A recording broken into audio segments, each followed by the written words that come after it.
The Snyder Cut lives! After years of petitions and wishful thinking, fans are finally going to see Snyder's original version of Justice League on HBO Max. We're sure that it's going to be better than the original cut, which got us thinking, what other movies were made better by director's cuts? Quite often, studios mandate that movies should be shortened and streamlined in order to please mainstream audiences. But quite often, this is a mistake. By the time a director's cut is released, many of the problems with the theatrical cut are fixed thanks to better pacing and a fleshed out story. So without further ado, let's break down these definitive cuts. Here we go. 3, 2, 1, play. When Justice League first came out in 2017, fans were not too pleased with the final result. After original director Zack Snyder left the product due to a family tragedy, Joss Whedon took over the movie. Under a mandate from Warner Brothers that the movie could not exceed 2 hours in length, as well as not being allowed a delay in order to receive executive bonuses, the final product was a streamlined version that many called a Frankenstein movie. But the Snyder Cut lives. After many of fan petitions, dedication, and determination, it will be coming out to HBO Max in 2021. The rumored runtime for this version is said to be between 3.5 to 4 hours long. Some wonder if it will be a feature film or broken up into chapters, not unlike the Hateful Eight's extended cut on Netflix. Regardless, there is a ton of new story information we'll likely see in this cut, including the black suit of Superman, the introduction of Vulko from Aquaman, meeting Iris West, and bringing Darkseid into the plot. Oh, and Martian Manhunter was also in the original cut, so expect a lot of new footage in this version. Count us excited. The Lord of the Rings films are some of the most popular and beloved in pop culture, and we're just talking about the regular old theatrical cuts. But 1 year after each film was released theatrically, a surprise would come to home video. Behold, the extended editions of the movie. During pre-production, Peter Jackson was toying with the idea of releasing definitive versions of the movie for home video. With these versions, he could slow the pace down further and add more frightening scenes of violence that would not fly in a PG-13 movie. The scenes that were added can be considered deep-cut stuff, a lot of it pertaining to lore. For the Fellowship of the Ring, 38 minutes was added. For the Two Towers, 46 minutes was re-added to the movie, including the beloved Boromir flashback sequence. In Return of the King, 42 minutes was added, bringing the new runtime to 4 hours and 12 minutes with credits. I've marathoned all 3 in a row. It was epic, but I don't have a girlfriend anymore. Anyways, these cuts have new music, new editing, and a different pace, and were made with die-hard fans in mind. While not that different in terms of plot, they have become the gold standard for fans of the movies.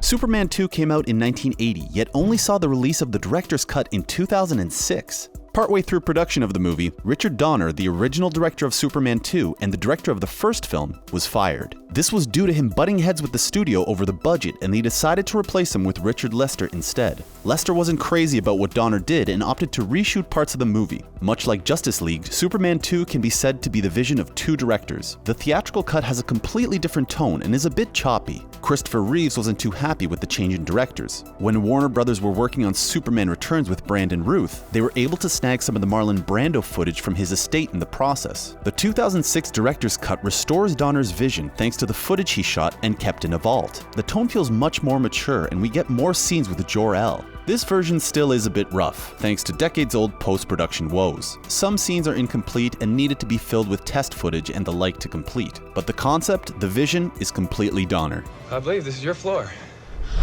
Speaking of movies that weren't initially well received by fans and critics, let's look at the Daredevil movie from 2003. Not a lot of people are fans of this movie. Heck, even Ben Affleck isn't too fond of it. But have you seen the director's cut? It actually turns a so-so movie into something new. Around 30 minutes are restored into the movie, most of it focused on Matt Murdock and a massive court case that ties back to Wesley and the Kingpin. Through these legal cases and the investigation that goes with it, Matt becomes a much more interesting character as a result. Oh, and the defendant in Matt's case is, for whatever reason, played by rapper Coolio of Gangsta's Paradise fame. The tone is much darker, with the director's cut getting slapped with a big old R rating instead of the PG-13 from the theatrical cut. There is also less focus on the relationship between Matt and Elektra, and more on his Catholic guilt. There are still downsides, including Colin Farrell's bullseye shenanigans, but in terms of story and characterization, this cut of the movie is far superior to the one that landed on the big screen.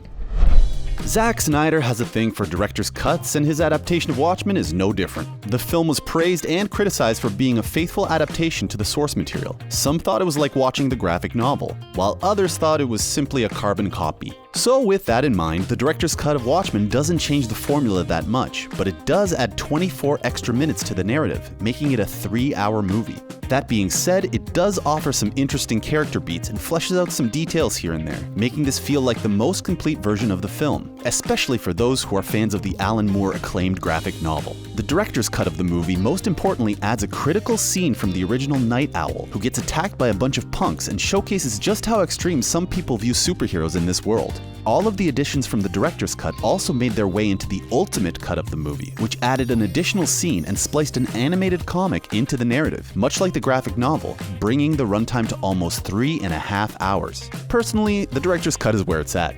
I don't think the ultimate version adds that much to it in the end. Let's go!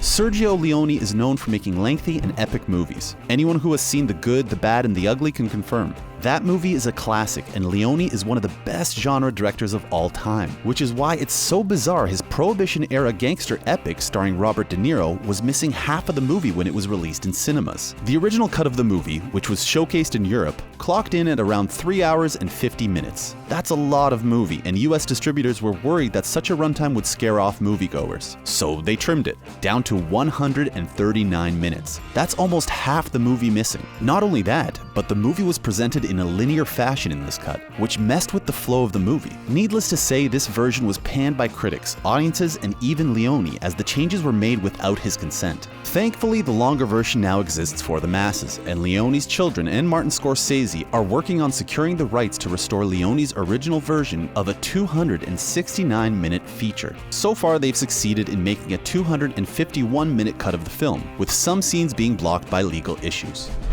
Alright, let's get to the good stuff now. Released in 1979, Apocalypse Now is considered by many to be one of the best movies ever made. It's a slow-burn Vietnam-set movie directed by Francis Ford Coppola.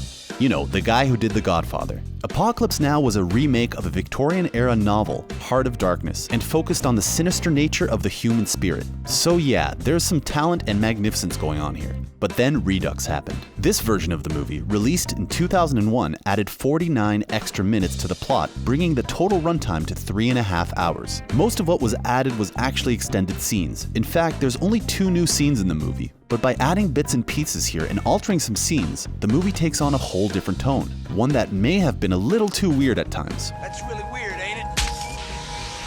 Purple haze, look! Then, in 2019, Coppola re-released the movie yet again. This time though, instead of adding more content, he took away about 20 minutes from the total runtime. This is the version that Coppola states is definitive. This version was also restored in 4K, so all you cinephiles can go crazy adding it to your collection. Okay, let me just say that I loved Dr. Sleep. It was a criminally underrated movie when it came out in 2019, but it's so good. Directed by Mike Flanagan, the man behind The Haunting of Hill House, Dr. Sleep acted as a sequel to both the Shining novel and the movie. One common criticism of the movie, though, was its handling of the third act. Thankfully, Flanagan got to tweak with the movie some more and released a director's cut when it was released on Blu-ray. The movie was pretty lengthy to begin with, but the new director's cut adds around half an hour to it, bringing the total runtime to 3 hours. Most of the edits and changes are in the third act, when Danny visits the Overlook Hotel. Suddenly, it feels so much better thanks to the changes, which feel less like a pop culture reference and more like a character moment. Danny's former problems with booze and the monumental decision to return to the Overlook feel way more critical here. There's more time with Dick Halloran, and the relationship between Danny and Abra is fleshed out even further. If you've only seen the theatrical cut of the movie, I implore you to re-watch this version.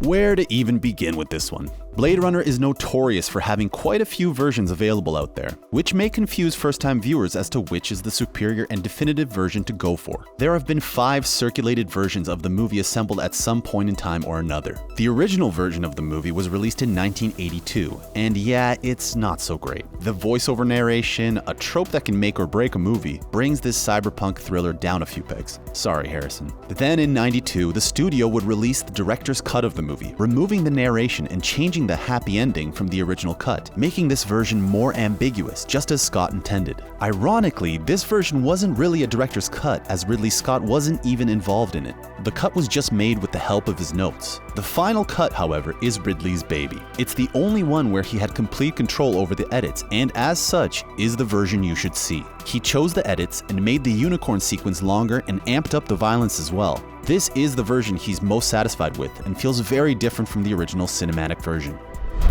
When Kingdom of Heaven first came out, it didn't quite have the impact audiences were expecting. Ridley Scott was still riding that Gladiator wave, and Orlando Bloom was fresh off The Lord of the Rings and the first Pirates movie. Yet Kingdom of Heaven was a bit of a misfire, thanks to choppy edits for the theatrical cut. 20th Century Fox opted to cut out an entire plot point from the movie featuring Sibylla of Jerusalem's son, which shortened the movie by 45 minutes. As a result, the movie felt confusing and shallow as critical story beats were suddenly rushed over without context. The story with her son makes the war seem even crueler and changes the stakes for many of the characters. The director's cut of Kingdom of Heaven, though, is considered by many fans and critics, myself included, to be one of the best director's cuts ever assembled. The story makes so much more sense in this one, and Scott, unhinged by the studio, made the film much more gritty and violent, making the already great battle scenes that much more intense. There's even a version of the director's cut with an overture and an intermission for all you old school cinema fans. Ultimately, this feels like a completely different movie and turns a so-so movie into an excellent one. Let them come!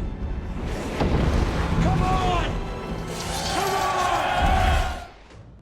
And those are some of the best director's cuts around. Many of these movies were good to begin with, while others were in serious need of a rework without studio meddling. Do you prefer director's cuts over the originals? If so, what's your favorite, and which one do you think improved a movie the most? Let us know in the comments, and don't forget to subscribe and like the video.